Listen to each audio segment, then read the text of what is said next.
Hello दोस्तों, स्वागत है आपका अपने यूट्यूब चैनल डी के स्टडी पॉइंट में। आज हम आपके लिए फिर हिंदी सिनेमा की नई वीडियो लेकर के आए हैं, जो कि थर्ड ईयर वाले 6 सेमेस्टर वाले बच्चों के लिए, जिनके पास हिंदी सिनेमा और उसका अध्ययन जो सब्जेक्ट है जी के अंदर, उनके लिए ये वीडियो बहुत इंपॉर्टेंट होने वाला है। काफ़ी रिक्वेस्ट आ रही थी कि क्या बोलते हैं और वीडियोज़ डाल दीजिए, तो मैंने कि ठीक है आपके लिए और वीडियोज़ हम प्रोवाइड कर रहे हैं। उस वीडियो को क्या बोलते हैं लाइक कर दीजिए और वीडियो को शेयर कर दीजिए, जिससे इस वीडियो का बेनिफिट ज़्यादा से ज़्यादा लोगों पर पहुंच सके, और चैनल को सब्सक्राइब कर देते हैं। और चलो आगे बढ़ते हैं।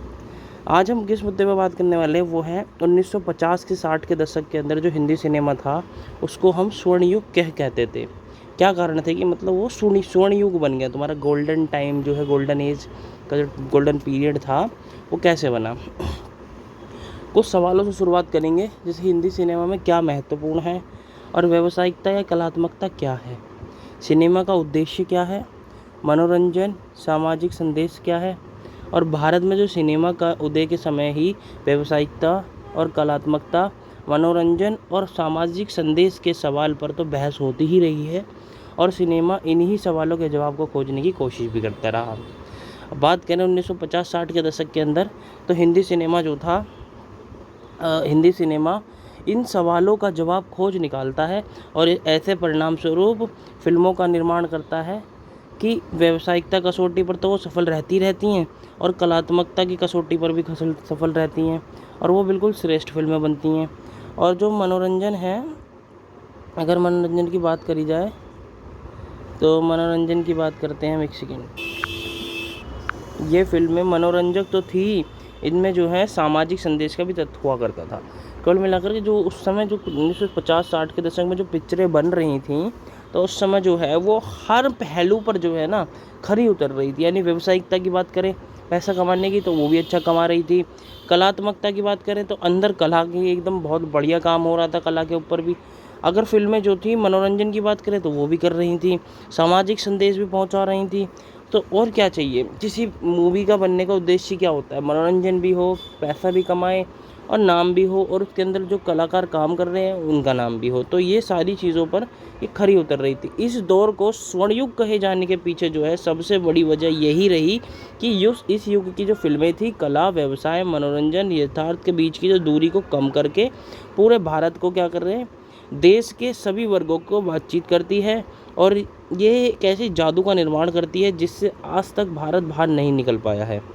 और इस प्रकार की जो फिल्में हैं, कथा, पटकथा, गायन, संगीत, संवाद, सामाजिक प्रतिबद्धता, कलात्मकता, सिनेमेटोग्राफी, सभी पैनों पर एक मास्टरपीस के रूप में साबित हुई है। बहुत अच्छी, मतलब मास्टरपीस का मतलब, या मील का पत्थर कह सकते हो आप इसको, शामिल हुई है, मतलब मानी जाइए इस पे। अगर इस दौर के सिनेमा का निर्माण करने वालों के नामों की अगर हम चर्चा करें या नज़र डालें, तो हम पाते हैं कि इस युग की फिल्म जगत में ऐसी प्रतिभाएं सक्रिय थीं जो आज हिंदी सिनेमा के निर्माताओं में से गिने जाती हैं। निर्देशन के अगर क्षेत्र में जहाँ हमारे समाज में सामने जो है राज कपूर, गुरुदत्त, वी शांताराम, विमल रॉय जैसे जो है, मतलब निर्देशन की अगर बात करें तो महबूब, आसिफ जैसी हस्तियों के जो नाम सामने आते हैं। और अभिनय के क्षेत्र में अगर हम बात करें तो अशोक कुमार, राज कपूर, दिलीप कुमार, बलराज सहानी, देवानंद, गुरुदत्त आदि जो हैं, ये हमारे सामने आते हैं। और इस दौर के अंदर बेजंती माला, मीना कुमारी, नरगिस और नूतन जैसी जो बड़ी अभिनेत्रियां हैं वो नज़र आती हैं।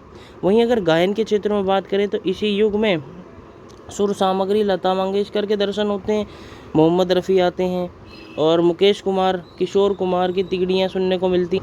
इस युग में संगीतकारों में हमारे सामने एस डी बर्मन और नौशाद जैसे बड़े नाम सामने आते हैं। तो गीतकारों में हमारे सामने जो है साहिर लुधियानवी, शकील बदायूनी, कवि प्रदीप, हसरत जयपुरिया जैसे महान फनकारों का भी नाम सामने आता है। और मान नामों की अगर यह सूची इसी युग के महत्व को साबित करने के लिए काफ़ी है वैसे, लेकिन इस युग को स्वर्ण युग कहा जाता है, तो इसके पीछे कुछ प्रमुख निर्देशकों का महान प्रतिभा और ऐतिहासिक रूप से सफल और सार्थक मानी गई क्लासिकल फिल्मों का हाथ माना जाता है, जिसकी हम चर्चा नीचे करेंगे। राज कपूर की अगर बात करी जाए तो राज कपूर ने निर्देशन के तौर पर अपनी फिल्मी कैरियर की शुरुआत जो है आग फिल्म से करी, और यह जो फिल्म थी इसके बाद उन्होंने बरसात फिल्म बनाई। लेकिन जिस फिल्म को राज कपूर ने शोमैन और भारतीय फिल्म उद्योग का सबसे बड़ा नाम बनाती है, उसको श्रेय दिया जाता है, वह आवारा फिल्म है। इस फिल्म ने हिंदी सिनेमा के चेहरों को बदलने और संवारने का और उसे अंतर्राष्ट्रीय फलक पर प्रतिष्ठित करने का काम किया है। फलक पर क्या करा? प्रतिष्ठित करने का काम किया है। आवारा एक नए नए आज़ाद हुए गणतंत्र की कहानी मानी जाती है और यह फिल्म जो है अपने समय की आवाज़ बनकर दर्शकों के सामने आई थी। और वास्तव में राज कपूर की जो फिल्म थी उसने ज़्यादातर किरदारों को देखे तो वह बड़े सीधे साधे आम आदमी जैसे लोगों की तरह नज़र आते हैं। और राज कपूर की खासियत थी कि नए नए विषयों का जो चुनाव करना, मधुर और प्रिय संगीत, आम बोलचाल में बोले जाने वाले संवाद, स्त्री सौंदर्य का जो है मांसल चित्रण करना, रोमानियत और इसके इन सब के साथ यथार्थ का जो मेल है वो बहुत ज़्यादा इम्पोर्टेंट घट रखता है और उन्हीं पे इन्होंने काम किया। और हम बात करें विमल रॉय जी की तो उसके अंदर विमल रॉय जी की अगर हम बात करते हैं, मैं बताता हूँ। विमल रॉय को सिनेमा के कलकत्ता स्कूल का सर्वश्रेष्ठ उत्पाद माना जाता है और साथ में विमल रॉय के खाते में हिंदी सिनेमा में अनेक यादगार फिल्मों के जो निर्माण कचरे दर्ज है। यह फिल्में हैं जैसे देवदास, 2 बीघा ज़मीन और मधुमती, बंदिनी, सुजाता। ये जो फिल्में हैं सामाजिक संदेश के साथ साथ कलात्मकता, व्यावसायिकता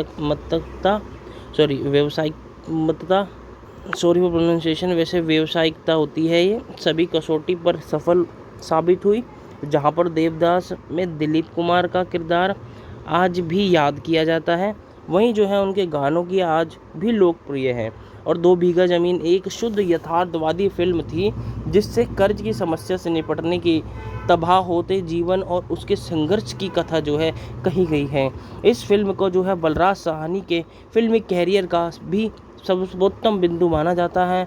सुजाता, मधुमती और बंदिनी के नारी जीवन की समस्या को भी इसके अंदर उठाया जाता है और उसके साथ साथ इसका बहुत अच्छा चित्रण किया जाता है। और हम बात करें गुरुदत्त जी की मूवी के बारे में, वो निर्देशन के बारे में कि उन्होंने किस तरीके से छायांकन करके जो है हिंदी सिनेमा में अपना योगदान दिया है। गुरुदत्त जी की कहानी जो है हिंदी सिनेमा का बेहद प्रभावशाली और ख़ास निर्देशन माना जाता है। उनको साहब बीबी और गुलाम, प्यासा और कागज़ के फूल जैसी कालजयी फिल्मों के लिए निर्माण का श्रेय दिया जाता है। गुरुदत्त जो है कैमरे के प्रयोग में अपने समय के किसी भी फिल्म निर्देशक से आगे माने जाते हैं। उन्होंने सिनेमेटोग्राफी में छायांकन और शैडो का जिस सफलता और कलात्मकता के साथ जो है इस्तेमाल किया है वह बहुत ज़्यादा बेमिसाल है। और वी शांताराम जी की अगर हम बात करते हैं, हालांकि वी शांताराम का जो योगदान है सबसे ज़्यादा 30 के दशक के में पुणे में प्रभात थिएटर के अंदर जो है बेमिसाल फिल्मों बनाने के लिए स्वीकार किया जाता है। लेकिन शांताराम जो है उन्होंने 50 के दशक में भी फिल्में बनाना जो है जारी रखा, उन्होंने छोड़ा नहीं और एक से बढ़कर एक फिल्मों का जो है उन्होंने निर्माण किया। इस दौर में शांताराम ने 2 आँखें, 12 हाथ और आदर्शवादी फिल्म के साथ साथ झनक, पायल बाजे, नवरंग जैसे संगीत प्रधान हिट फिल्में भी बनाई। इसके साथ ही महबूब और के आसिफ के योगदान को भी नहीं भूलना चाहिए। महबूब की फिल्म मदर इंडिया को मास्टरपीस माना जाता है और यह फिल्म जो है महज एक वोट से ऑस्कर पाने में पिछड़ गई और इसे भारतीय स्त्री के संघर्ष की गाथा माना जाता है। इसमें सिर्फ क्या हुआ, महबूब और के आसिफ की जो फिल्म का योगदान था ये भी हमें बहुत ज़्यादा है। और हम अगर महबूब की फ़िल्म की बात करें मदर इंडिया की तो मास्टरपीस मानी जाती है, परंतु एक ऑस्कर वोटिंग के अंदर एक वोट से जो है ऑस्कर इसे मिलने से चूक जाता है। और साथ में अगर हम इसके साथ ही आसिफ के मुग़ल आज़म की मिली तहज़ीब का सबसे सशक्त उदाहरण जो है सिनेमा में फलक और विस्तृत करने वाली फ़िल्म माना जाता है। और एक बात ध्यान देने लायक है कि सारी फिल्में जो हैं अपनी अपनी कहानी पटकथा के कारण जितनी लोकप्रिय हुई उतनी ही लोकप्रिय यह संगीत, गीत और मधुर गायन के कारण भी हुई। और वास्तव में हिंदी सिनेमा जो है, हिंदी फिल्मों का जो रूप आज हम देखते हैं इसी युग में महान फिल्मों ने अपनी मेहनत की, फिल्मकारों ने अपनी मेहनत की और मेहनत से ठोस आकार देने का कार्य किया। अब ये बात तो इतनी होगी। अब राष्ट्रीय एकता के अंदर फिल्मों की भूमिका के बारे में हम थोड़ी सी चर्चा कर लेते हैं कि किस तरीके से जो फिल्में हैं वो राष्ट्रीय एकता में भूमिका निभाती हैं। अगर हम भारत की बात करें तो भारत जो है विविधताओं से भरा हुआ है। इसमें अनेक धर्म हैं, विभिन्न भाषाएं हैं, विभिन्न संस्कृतियाँ, खान पान, रीति रिवाज और मानने वाले जो लोग रहते हैं। और भारत में जो लोग हैं उनके अलगाने वाले और उनमें भेद करने वाले कारकों की भी संख्या जो है अनगिनत है, पर जोड़ने वालों तत्वों की जो संख्या है वो बहुत कम है। परंतु राजनीतिक रूप से ऐसा तत्व जो है हमारा संविधान है। अगर राजनीतिक रूप से अगर बात करें, और भारतीय को एक कानून के तहत रक्षा गारंटी देता है और सभी भारतीयों को एक भारतीय नागरिकता और भारतीय राष्ट्रीयता के धागे में बांधता है। और संविधान के अलावा दो तत्वों को भारतीय एकता में लाने के लिए सबसे महत्वपूर्ण माना जाता है। एक तो क्रिकेट को हम बात कर सकते हैं और एक हिंदी फिल्मों की, जिससे कि लोग बागों को एकता में बांधा जा सकता है, जो कि महत्वपूर्ण बहुत ज़्यादा होता है। और भारत विभिन्न भाषाओं का देश है।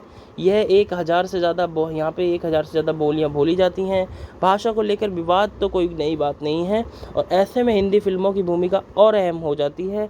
और हिंदी फिल्में जो है हिंदी भाषी राज्य महाराष्ट्र से राजधानी मुंबई से बनाई जाती है और देश के पूरे हिस्से में फैल जाती है, और सारी देश की दीवारों भाषाओं की दीवारों को गिरा करके हर राज्य हर शहर में देखी जाती है। हिंदी सिनेमा जो है चेन्नई में भी देखा जाता है, केरल के तिरुवनंतपुरम में भी देखा जाता है, विशाखापट्टनम में भी देखा जाता है, बेंगलोर में भी देखा जाता है, कलकत्ता में भी देखा जाता है, अहमदाबाद में भी देखा जाता है।